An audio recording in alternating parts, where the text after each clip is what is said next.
Okay, to make changes on your shift force for the quick shifter, under inputs, you want to go to shift force, and then here there's a few different parameters that you can set. But basically there's a blip trigger, which the file I actually have in the ECU right now for positive trigger is set really high so that it doesn't blip the throttle on an upshift. The negative trigger force is what it takes when you're doing a downshift for it to blip the throttle until it gets into the next gear. You've got your shift cut trigger. So it can be set up a couple of different ways. I have these set to 80 and minus 80, but then when we go in and look at a user table, you can see I can basically make the sensor read that value at any voltage that I want. So there's like a couple of different ways that you could do this, but this is how I'm doing it here at the moment. So in order to get to that user table, what we want to do is go to, on the left tree, go to advanced user tables, and then it's going to be this user table 20 right here. Okay, so what I'm going to do is turn the bike on real quick. Alright, so what I want to do is go to quick shifter, which that bright light is so bright it makes it hard to see. But anyway, I've got it in mode 1 right now. If I put that in off, you can see that inside of this table here, I've got 4 different positions based upon if I'm in off, quick shifter 1, 2, or 3.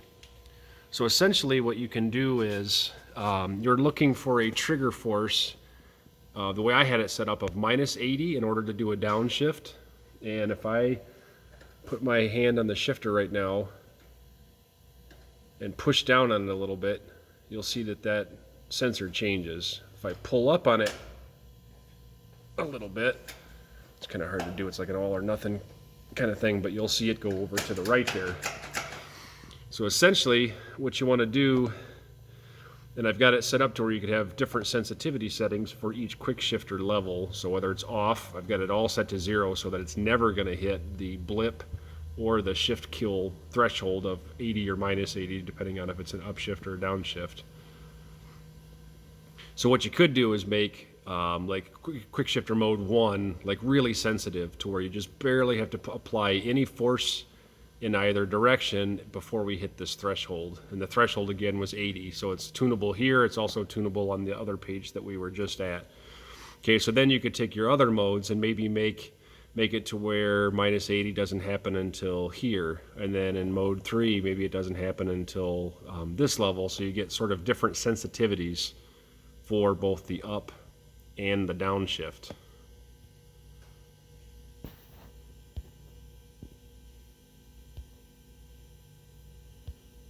Thing doesn't want to pause. And then you can also go under motorsport.